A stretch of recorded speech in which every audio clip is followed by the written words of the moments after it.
social movements, we believe that the best way in which for these movements to move forward is to claim ownership over those movements and reject points of identities that detract away attention from that movement. Because we argue, the world that we live in right now, the ability for you to identify with a particular social movement and your identity is an immutable characteristic that cannot be hijacked by other individuals. So what is this debate about from opening government? We believe that this debate is about what better provides value to the discourse as well as how we best own our identity as a movement. We don't think this debate is about evaluating on whether or not the belief system of other individuals or other allies is legitimate or not, but we think that the position in which we should take in this debate is that your identity is a unique fight and you should claim ownership over that, ladies and gentlemen. Therefore, we believe that even in most contexts, that the support that these allies have is immaterial. We believe that they can support in any way they want. But on principle, we would argue that the movement can't utilize these individuals as point of references in the way in which they forward their fight, ladies and gentlemen. So what is the problem in status quo that exists? Firstly, we will argue that often the discourse is hijacked and the attention is detracted away, especially by individuals who can often take a position or be able to opt in and opt out of that particular discourses as well as that particular identity. We point to examples like when in the fight for feminism, there were massive attention detracted away because at the point in which male celebrities like Justin Timberlake or Joseph Gordon-Levitt took upon a position of being a feminist, the discussion then became about why is it that other female celebrities did not participate in the fight of feminism? Why is it that women didn't recognize their own right to fight for their voice? Or even in the position of the African American community when Rachel Dolezal took a position of pretending to be an African American woman, as opposed to the discussion being about whether or not we are according certain rights to these communities, it then became about her and her life and whether or not she's cuckoo, ladies and gentlemen. We think it's problematic because the discussion then becomes about who necessarily owns that particular discourse and how do we best move forward. We think we can do that better under our side of the house. So firstly, why do we think we need to exclude allies? Let's talk about privilege, ladies and gentlemen. So what does privilege necessarily mean? We think that the privilege that you have as a community that is not oppressed is the ability to be recognized on a human level, that you do not need to be acknowledged for the different immutable characteristics that you face. So things like your race, the way that you look, or your identity is never rejected on face because people presume it to be your privilege and your right to be recognized. We don't think that this exists for many social movements, i.e. individuals who are homosexual, transgender, or even females, ladies and gentlemen, because oftentimes people presume that there is a position of being able to change those characteristics and they don't accept that, right?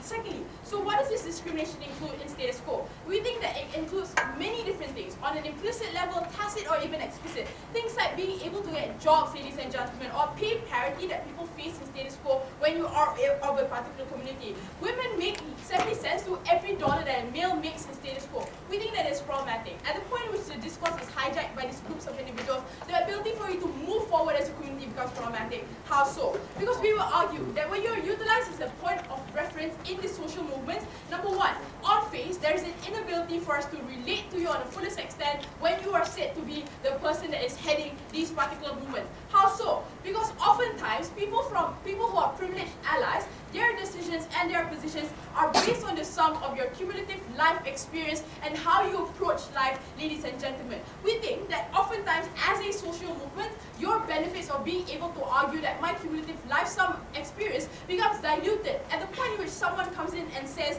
that yes, there is a problem, but I think that I can make it a lot better. The way in which people perceive this movement then becomes a lot detracted because they can just say, well, you already have someone in your movement who recognizes your ability to attain social rights. Why do I now need to grant you the same sort of rights? We think that oftentimes, especially for a social movement, your benefits are necessarily compounded by your lifetime experience. The fact that you had to face implicit discrimination years and years, over years and years, we think that this is problematic, ladies and gentlemen. No, thank you, sir. We think that the ability for you to move forward and attain social rights as well as legislative right to protect your rights should not be detracted at the point in which people can claim plausible deniability and say your discourse is enough because someone is supporting you, ladies and gentlemen.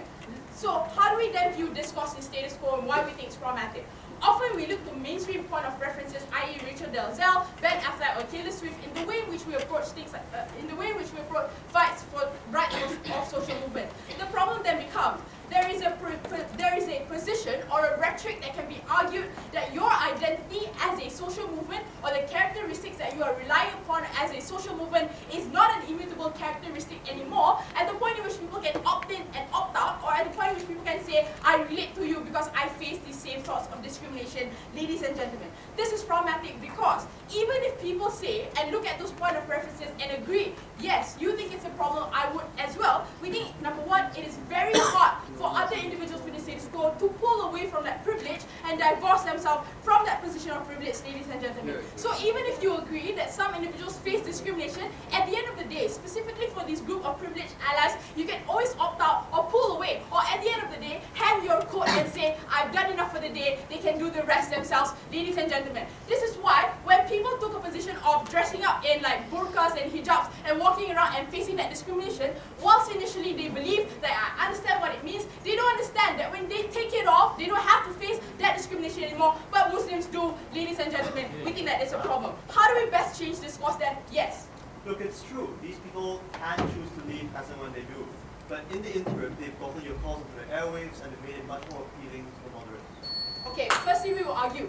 Why is it that you need that stamp of legitimacy in order for your social movement to be granted credence in that particular scenario, ladies and gentlemen? This is why my argumentation of plausible deniability is important, because at the point in which no one wants to fight for your social movement or something that is unpopular or not mainstream anymore, that is when your social movement dies out, ladies and gentlemen. We think that at this particular juncture, what is popular is what people usually opt into. We think that's problematic. So the trade-off that we are making right now as a community, when you allow for privileged allies to exist, is a sort of perception management plus a lot skewed, right? Because as I said, a movement is as good insofar as someone legitimate taking upon that position or being the mantle of hero in that particular regard. So it can go out, it can go one of either two ways. Number one, either you hijack the discussion and then it becomes about you, or you can claim plausible deniability. We think that we make discourse a lot better at the point in which we acknowledge that we understand, but the ownership to those discrimination and the ownership to those issues lies insofar as to that community and that community being able to claim that rhetoric. We understand that there are individuals who can argue that they understand how Muslims feel, how transgenders feel, how homosexuals feel. But you cannot come forward and claim ownership to that problem and say that you are the point of reference. We are supremely proud to propose.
So, of course, our opposition also wants good for social movements. We want more power given, more rights for minorities.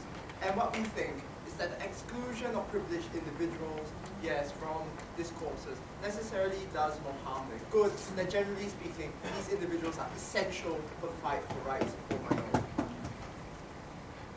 Three things I'll talk about. Firstly, how inclusion adds to movements. Secondly, why privilege is inherently a bad metric. And thirdly, why underlying principles of equality are even more important. But before that, let's deal with some rebuttals. The first thing that we have to deal with is this idea that they put forward that these individuals tend to hijack resources. First thing, even if the distraction occurs, one, you have more airtime anyway. The very simple fact that there is a big noise and din about this is more airtime for your social movement. It means more attention for your social movement, and we think that's generally a good thing. The second thing is that many a time, these so-called distractions, in fact, legitimately question certain aspects and flaws and criticism of the very movement. The very example they raised, questioning why other female celebrities were not supporting the feminist movement, is illegitimate critique. flaws of such social movements and moving them and progressing them to an even better perfect state. But thirdly, even if these distractions initially are bad, for example in the Game Escape movement, where social justice warriors and white knights attempted to basically go, like, we are trying to fight for women in the cyberspace and all that, we eventually steer it to our own benefit. Like how Anita Sarkeesian managed to eventually push it to a UN paper on cyber violence against women. So that's why we think at large, generally speaking, even if, in the worst case scenario, it is completely distracting and just about dick waving for these men, at large, we are still able to capitalize on these particular distractions and hijacking. Second rebuttal then, this question of whether or not these allies necessarily mean you don't need any more, or, oh, the fight is already finished, we don't need any more fighting. You've got to be kidding me. What? We think the multiple waves of feminism show that the fight is never over. The fact that we have 3 waves of it, and the 4th wave that is incipient right now, regardless of how much social capital and support the feminist movement gave. But secondly, we think that generally speaking, the more allies and the more social approval you get, the more momentum you attain. Because people want to back the winning horse. People want to be popular. People want to say, hey, I fight for social justice too. And that's where we think at large, again, it is important that you have all these allies. The fight is never over. The fight always continues in the momentum towards more rights for minorities. Third thing and final thing that we have to rebut. The question of whether or not these allies pulling out at any point in time is necessarily harmful. As we already raised in the POI, we don't think they addressed it properly. Essentially, we get something out of these people, even if their participation in this discourse is temporary. But, we think that side government has conflated celebrity and privilege. At large, a social movement that fights for rights is one that firstly has a core number of individuals who are always disenfranchised and therefore will always continue to fight for it, meaning that we don't think that the pulling out of celebrity necessarily means the death of a movement, but at large, again, we think that privileged individuals don't simply just pull out at any point in time and therefore destroy the popularity or the legitimacy of a particular movement. Because at large, other than that particular core, these privileged individuals still continue to exist in society, still continue to hop on the bandwagons wherever they come up, and will still want to participate in these things anytime they have their own reasons to increase their social capital. Because even if we concede that it's an entirely selfish reason for which they once every now and then join these particular things, we still think they add more momentum at the end of the day. Before I move on, Look, your momentum is contingent upon what is mainstream and what is popular. Why should you utilize a privileged individual as a point of reference to get that stamp of legitimacy? Because we don't think it's necessarily mutually exclusive or harmful from the ones that are based on the minority at large. And I'll give you 3 substantives right now as to why they are absolutely necessary for social movements. First thing, on why inclusion adds to social movements rather than detracting from minority discourses. 1. The vocalization of ally voices in discourses is necessary because, at large, privileged individuals have nothing personally to gain most of the time from the progress of these rights and these movements. It means that in order to get the fence-sitters and the moderates and the other people who don't stand to gain directly from these particular things, you need other individuals who also stand nothing to gain from these things, i.e. privileged individuals who say, hey, look, we stand nothing to gain, but this is something that is right, this is something we have to do. And that's when it becomes essential, because you need these discourses and narratives in order to convert the other people who also stand absolutely nothing to gain. In fact, may have to sacrifice their own things in order to forward the rights of these people. It means essentially then that if you don't use these privileged people, people like Emma Watson cannot make the he for she speech, you cannot forward the very idea that men should be fighting for women either. The exclusion necessarily means that those people who stand to lose from the gaining of rights will not participate in this particular thing. That's when you forward us versus them mentality, which destroys any sort of inclusion or forwarding, or sacrifice of these things. And it becomes all the more important when most of the time, privileged individuals are essentially the social political elite. They are the ones who hold the power, who can change the laws, who can change the social milieu to make your minority get its rights. Meaning that these are the people whom you have to convert in order to gain anything. They are not the inconsequential players that side government says they are, because men who control every damn thing necessarily have to let go of it before you gain it. Unless, I don't know, maybe you'll go into armed rebellion or something, but we don't see it happen. So you have to convert these people, and therefore you have to include them. Why is privilege an inherently bad metric? Because normally the premise of exclusion is that is based on your disprivilege, okay? The more inferior you are, the more we therefore give you and legitimize your narrative. We think, firstly, this is an arbitrary line, but secondly, this has a deadly chilling effect on discourse. Because it essentially becomes a race to the damn bottom. That's why it pits black feminists against white feminists, because I am more underprivileged and hence I should be more listened to. And that's when we think there is a massive, massive harm, because it destroys the unity within these particular movements, it destroys the legitimacy of their narratives moving forward. Finally, why is it that the underlying principle of equality is the most important? Because you need the social capital and the support and the public reception to get this. And what is most important is this driving narrative of hope and equality for everyone. In being hypocritical, in not including all these privileged individuals, even if they are privileged, essentially you are destroying your legitimating discourse of equality. Because you are fighting for equality, but you yourself have now decided to destroy equality with this particular policy, and therefore we think you are hypocrites who ought to die. For all these reasons, go it all.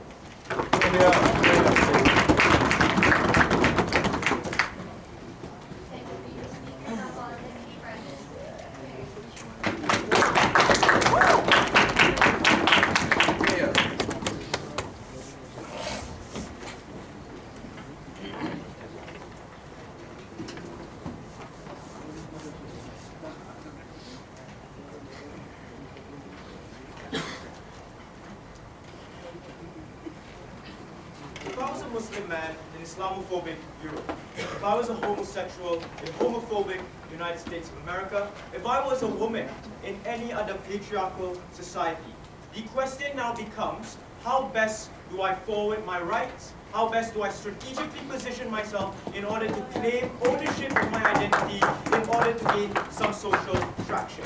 Do I then listen or refer to individuals who have benefited from the tacit discrimination onto my identity in order for them to shape my identity for me to get any form of movement? We believe on side government that is not the answer. We shouldn't rely on other individuals who benefited from our discrimination. There was a line in Kaishan's speech, if you listen towards the end, where he conceded, and this is the exact mentality that we needed to break down, that we needed these individuals to gain any momentum. On side opening government, I will prove to you why we need to break that rhetoric in order to own the identities and cultures that Jay so proudly fought for and has just easily brushed aside by leader of opposition. Let's deal with the first question. Is inclusion better? The first contention coming from side opposition was that airtime is the end-all be-all of why you need inclusion. We think that this was unnuanced to the responses that Jay already brought up to her speech. That A, it is based on other considerations, things like how popular these sort of movements are and palatable to how these movements are to individuals on the ground. Secondly, it also does not negate the distractions that you might gain from things like controversies with regards to the point of reference that you're dealing with. So for example, when Rachel Dolezal immediately told individuals that she was a black woman, all the airtime was invested in you telling individuals that she was not a black woman, rather than focusing on the plight that she had to face and the plight of that community.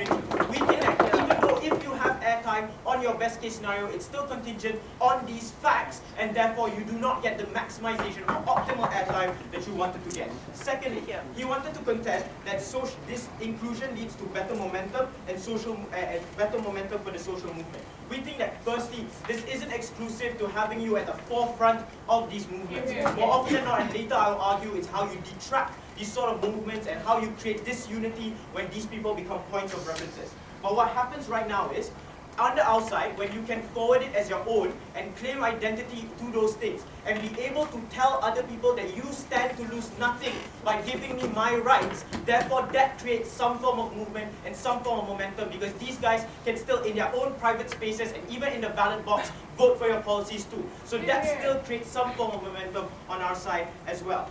Lastly, he said that the reason why people vote for, the reason why this momentum exists is because these people have nothing to gain.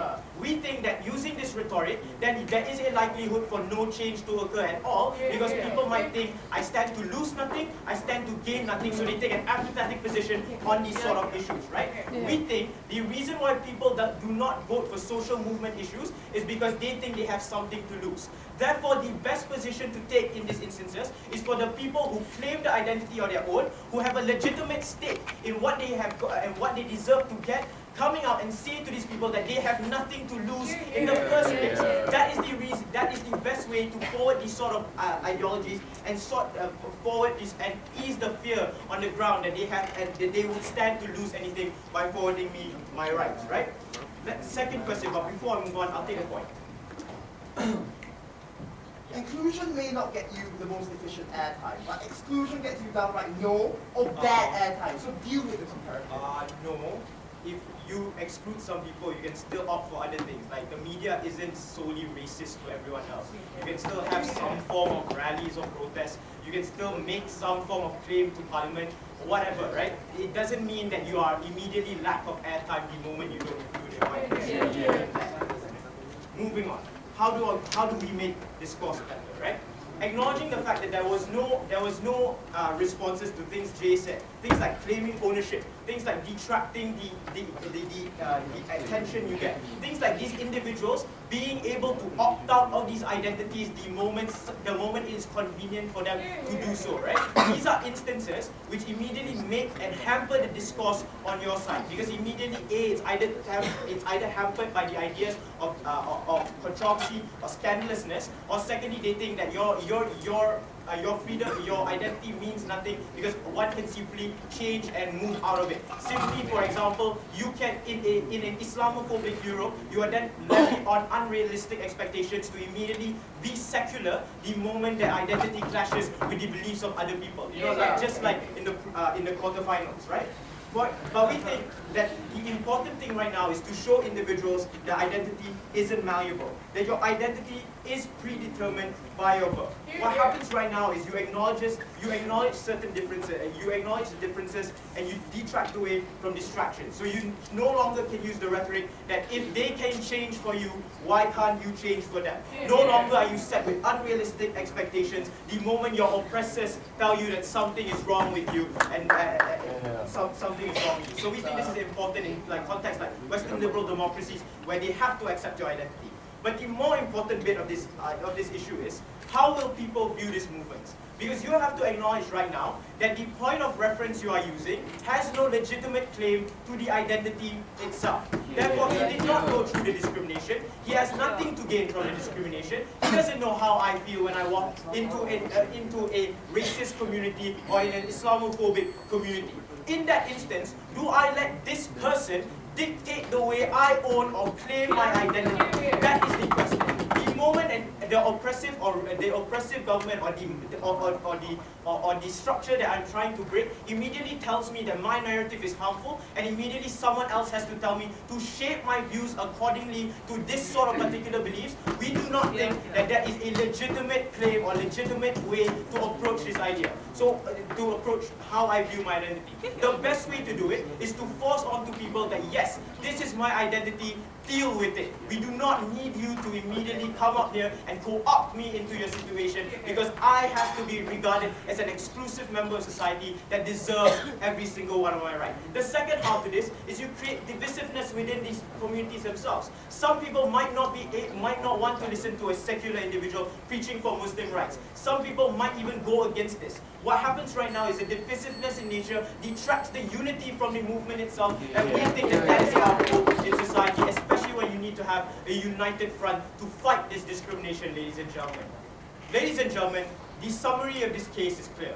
That in order for you to forward your rights, you have to be seen as an individual community that's able to own their identity and forward it exclusively. I've never been prouder.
Madam Speaker, I, like you and most of us in this room, exist at a nexus of oppression and privilege. We are oppressed in some ways and privileged in others. And when a question comes as to who I should listen to figure out my identity, the answer is simple. I should listen to whoever I want to listen to. But that presumes that everyone gets a fair chance to speak. I want to deal with some rebuttals, specifically on ideas of ownership, hijacking, that we hear from opening government before going on to screen things on outreach and change and discourse within a group. Well, two things really. Okay. So what do we hear from opening government? We hear this idea that groups need to own their own identity. Firstly, I literally hear nothing about what this ownership means or looks like, right? Like, also more crucial, you don't see ownership in these cases, right? All you do, all you're seeding by the arguments about ownership, and then you see perceptual ownership. So obviously, feminists and people who are disprivileged, like for whatever social movement that refers to, continue to own the heart of that movement, because the movement is defined by their struggles and it's about them. You don't change just because people speak about that. What they say they do change is you see perceptual ownership, which means they're already playing the game on our terms, which is a game about outreach, more or less.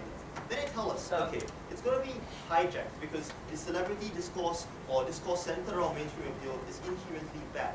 That already tells you, firstly, the comparative is that you get more discourse, even if that discourse is poor, and that discourse is able to be steered by the supposedly legitimate leaders of your social movements, which means that you get a net positive change in this case. But then more importantly, right, the thing we want to undercut, as they say, we need to break the link between what is mainstream, what is popular, and what people buy into.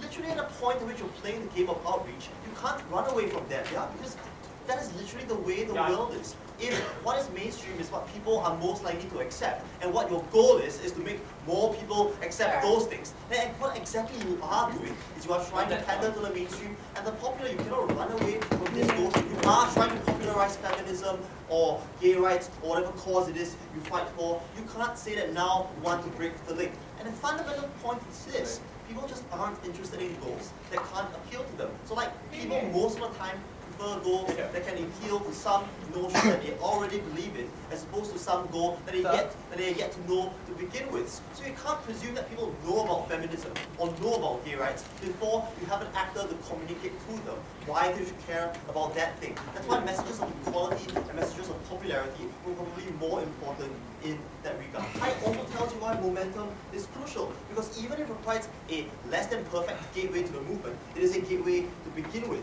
So that gives you a strong effect. It's bizarre that they think that they ever thought that their side would be able to say that people will think the fight is over. But even if they did, Kai told you why momentum was the effect in our favor. They then tell us some random examples about people like Rachel Dolezal, saying that, when Rachel Dolezal came up, people had lots of noise discussing whether she was actually a black woman.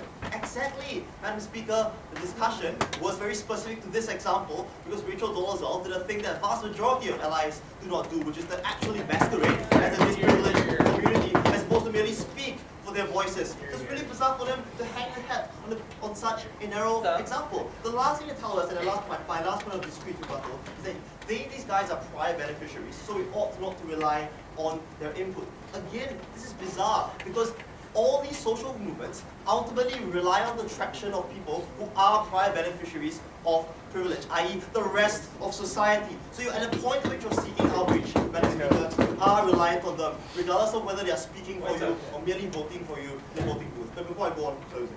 Even if minorities are to get access to the limited power positions and airtime, wouldn't this allotted time be given towards the privilege of minorities, i.e. white feminists and non-flamboyant homosexuals? Oh, absolutely, yeah. And that is the harm that you get from opening government, when you literally arbitrarily choose a bar for privilege, and people under that bar are shut out, but people above that bar still have to compete within that group for the hierarchy of privilege. Opening government models produces this problem. Okay, 2, on outreach and change. This is going to be quite brief because I want to get to this thing about discourse within the group. But we only tell you things about how, firstly, equality is an important narrative because it appeals to the uninitiated. The momentum of the silent majority is absent because the silent majority doesn't speak to the public, doesn't get to set the agenda of what is popular, what people care about. So it fails in terms of providing that kind of educative gateway step onto social issues and things like that. It also tells you how allies are better able to communicate that message to other people of privilege who who lack a stake in the fight, because they are better able to, like, it's easier for people to understand when someone who is like you, if you want to buy the idea that people are just more likely to appeal to people who are of their identity, than when someone who is not from the identity group is speaking to them. So that's better conveying that. But more importantly, on a macro level, the optics of rejecting a group altogether from your social movement or social discourse undercut moderate appeal. Because it undercuts the idea that these movements are about equality. It undercuts the very reason why these people, why most moderate people or most uninitiated, clueless people care about these movements in the first place. That's really harmful. Worse yet, they inflame extremists and make the extreme narrative more seductive, because these people are now able to say, feminists just don't care about men, which makes the men's rights activist movement, for example, comparatively more seductive. That's dangerous. No thank you.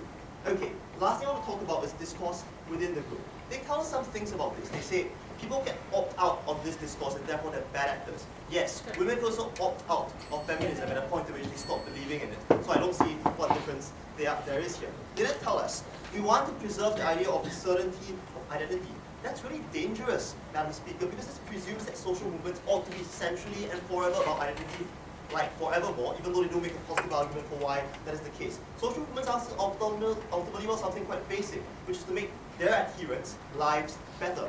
That's the harm of privileged politics, as I flagged in my response to their POI. Because at a point where you say your level of privilege is literally the defining factor whether you get to speak, then you reify the idea that people who are relatively less privileged ought not to be able to speak. You accept the idea that life experience is central, and which means that you see the corollary to that is that you see the idea that you can actually empathize genuinely with someone who does not share your life experience. That's really damaging for a movement that's based on outreach and ability to empathize, and it's really damaging because it creates a chilling effect on discourse when people are literally use the idea of check your privilege, you ought not speak because you have less privilege. That's dangerous. You create a sort of echo chamber that means that within the discourse of the group, you get worse discourse, you get less views, and you get a place where people can shut each other up. That's damaging. Very, very proud to oppose.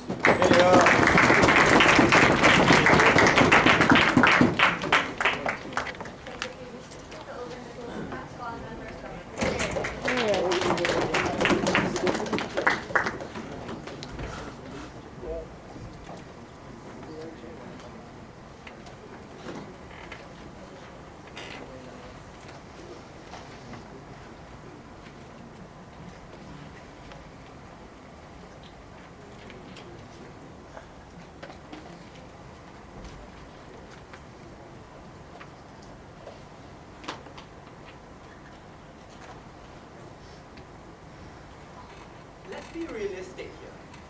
This is a zero-sum game. Powerful positions, leadership positions, interviews with CNN are all limited resources. In a world with this finite resource, who will get those resources?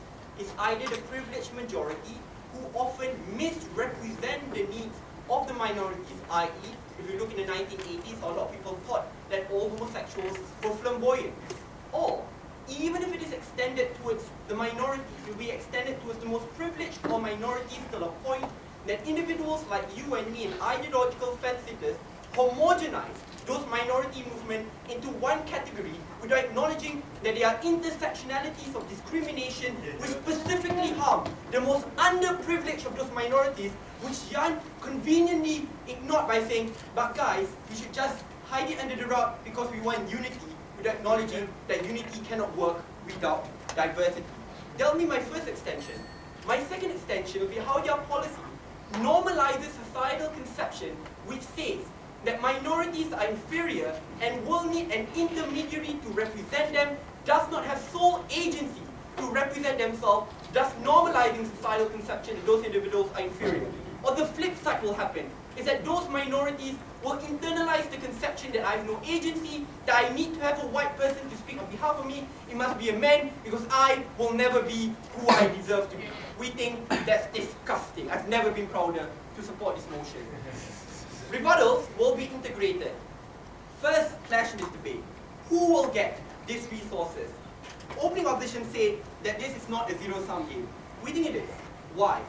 let's acknowledge the structures of society are already stacked against these minorities, which means the majority members have a comparative advantage in terms of being called up for media interviews, in terms of being nominated for leadership positions, in terms of getting more networking. What does this mean, ladies and gentlemen? Which means that the structures of society are more likely to allocate resources to the privileged majority to begin with. What is our case here? As an ally, I'm more likely to now channel. If I'm to be called up by CNN and say, I do not want to take this, I would recommend you to this person. If I'm nominated to become a CEO, not CEO, a leader of this particular movement, I say, no, you give it to my friend, who's a homosexual. They might say, but guys, if the structure of society is so bad, why the hell does CNN want to interview these individuals? Let's acknowledge, not all groups are homogeneous. There's a media which is moderate and also left-wing media who are more likely to allocate those resources to these minorities. In your world, you cropped out any possibility of being established to begin with. I know that obviously you won't be called up by Fox News, so I'll give a shit about them, right? Yeah. In conclusion, less spots. Who will get these spots? One, the privileged majority. Why is it bad? Side opening opposition said, but guys, it's good because a bigot is more likely to believe another white person or a man who share the commonality. Just because you're the same doesn't mean that you will represent the needs of those minorities. Two things here. One, this will most likely lead to misrepresentation. Notice how a lot of gay right movements often think that, hey, I actually think that I know everything about homosexuals. Thus, we often stereotype these individuals based on something which is very visible, i.e. when a lot of flamboyant homosexuals are more likely to homogenize all of them. Notice in Malaysia, Marina Mahathir, one of the most prominent social activists, say, well, a lot of gay people should be able to have children because they're very nice and flamboyant, often they smile all the time. These are the kinds of categorizations, ladies and gentlemen, which are based on stereotypes. But secondly, even if these individuals genuinely empathize with the needs of the homosexuals, often they do not acknowledge the intersectionalities of discrimination. I.e., a white person can easily empathize with the need of a white gay man without being able to empathize with the need of a black gay man who suffers discrimination based on social-economic factors in comparison to the right to be married, which is less important to me because I've been exposed for the vast majority of my time to the privilege of minorities in comparison to people down there. The second individuals who will get this, even if we are to see the airtime is given, are the privileged minorities. These are individuals, ladies and gentlemen. If you look, like Michelle Eswald in Germany, ladies and gentlemen, those white families who kept on focusing on the right to abortion, but without acknowledging that even if this right is given, a lot of the African Americans can't even pay for that right to begin with. Or if you also look when she fought for boardroom quotas, again, most of the people at the bottom are fighting for equal pay in comparison to boardroom quotas. All said, but guys, we should not pit them against one another because this breaches unity. No, guys. It is worse if you just homogenize all of them by ignoring the problem without acknowledging that diversity exists. In comparison, you are the one who are increasing conflict because those individuals who feel that they are further oppressed, unrepresented, are more likely to lash out. Notice how Beyonce spoke up, ladies and gentlemen, in support of black feminism when a lot of families are only representing the white ideal which exists. We think it's better for the conflict to happen, for discussions to be there, in comparison to completely cementing it by saying that the problem does not exist. Why is this the most important extension in this debate? Because we are the ones who are fighting for the needs not of the privileged minorities, but of the people who suffer discrimination due to the intersectionalities of discrimination. Not because of my race, not because of my religion or skin color, but I suffer from a lot of discrimination factors which I think should be considered. Yes? Now, which do you think is a better platform for discussing intersectionality? A platform where within the social movement itself, you have people who come from an intersectional background of oppression, or one where you decide within each social movement which privilege that social movement is about? I think it's better to have exclusive platforms in order for those individuals to be able to focalize on the specific needs of discrimination which I suffer. I think that's much better in comparison to prioritizing individuals who are already structurally advantaged in that system. I think that's comparatively better. Second, in their world, you will normalize societal conception which says that minority movement or minorities do not have agency. That these individuals, ladies and gentlemen, cannot speak on behalf of their own. Because if I am an ideological fence-sitter, every time I see in the news, the leader of that movement is a white person. And therefore, I'm more likely to normalize the conception in my mind that that person has no agency, cannot speak up for himself, and must always elect or appoint an intermediary to speak on behalf of him. On the flip side, ladies and gentlemen, if you are an oppressed minority movement, you are more likely to internalize the conception that I'm always inferior, that I'm incapable of speaking up for myself, that I have no agency because I always need to delegate my power and my voice towards another person to speak on behalf of me. Let's be clear. These individuals under status quo already lose a substantial portion amount of their agency. The only empowerment tools they have is their freaking voice, is their freaking identity which they can opt out for. This is their safe space. You are stripping them away of their safe space. The only place which is their safe haven to begin with. I've never been prouder to propose.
We say two things. Number one, they admit that airtime is likely a zero-sum game, which means a huge amount of airtime is wasted if you exclude these privileged people from talking in the first place, which means Fox Media then never covers the issues of minority because they agree that Fox Media wouldn't likely be taking this.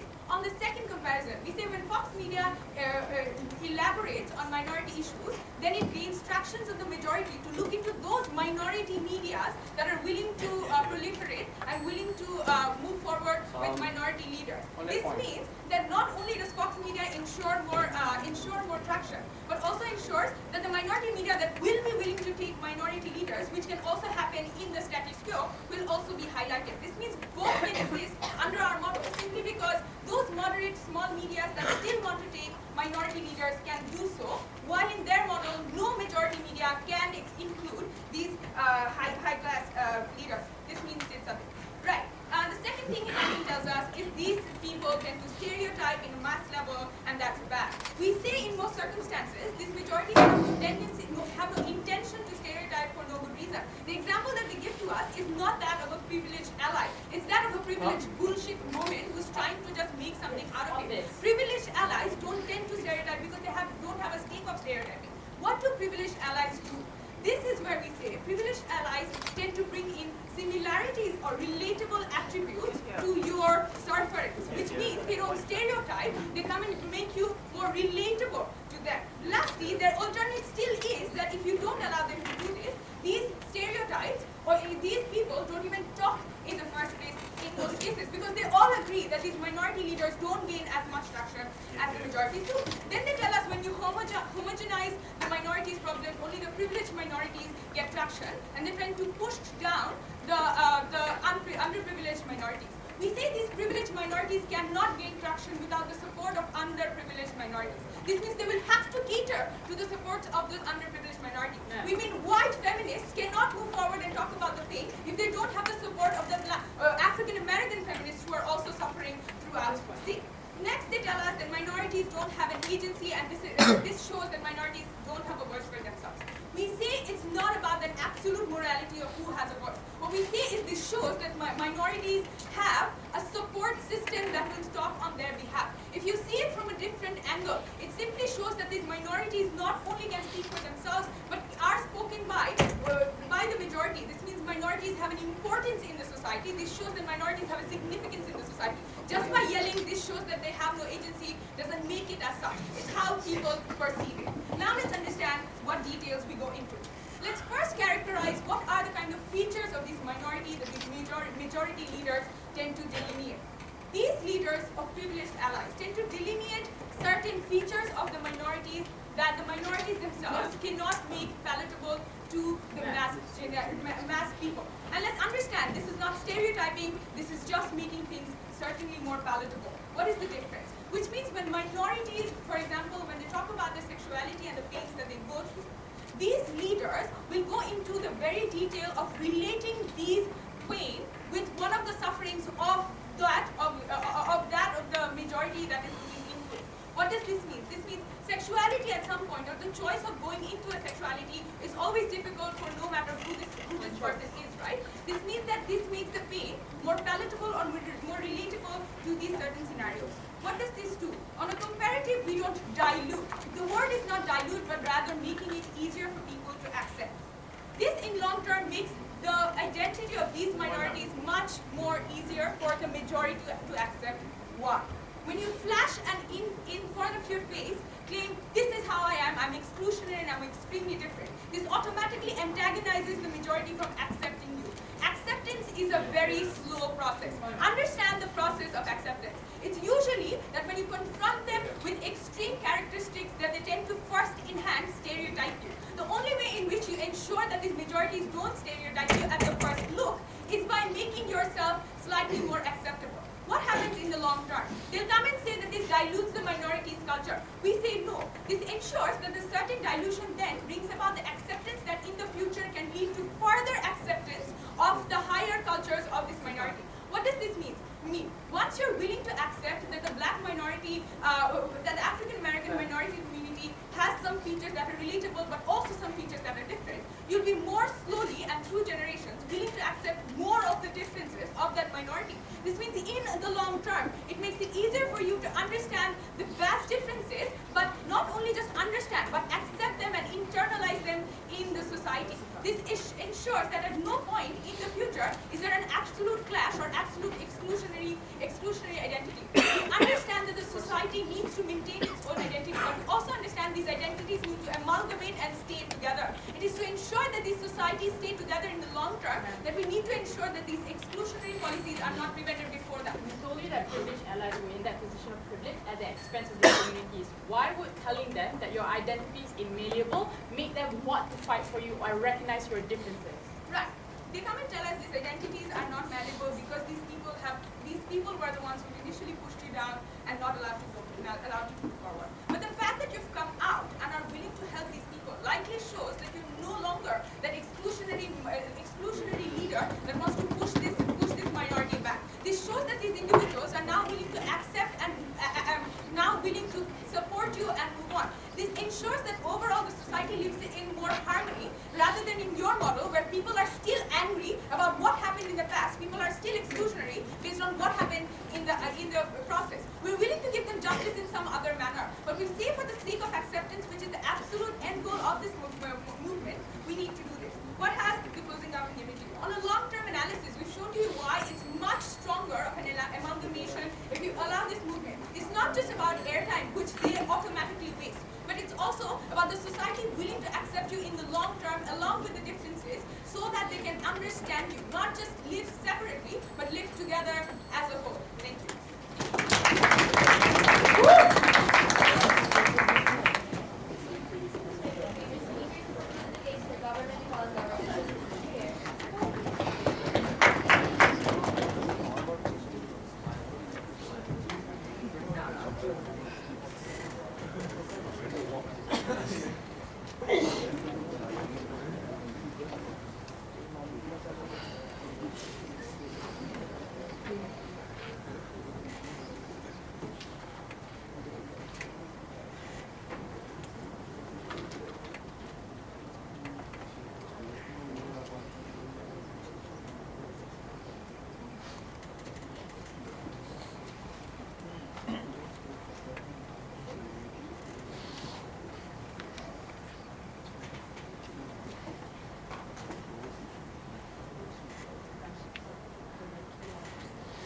lies ever told whether Emma Watson could represent what it meant to be a black woman in the United States.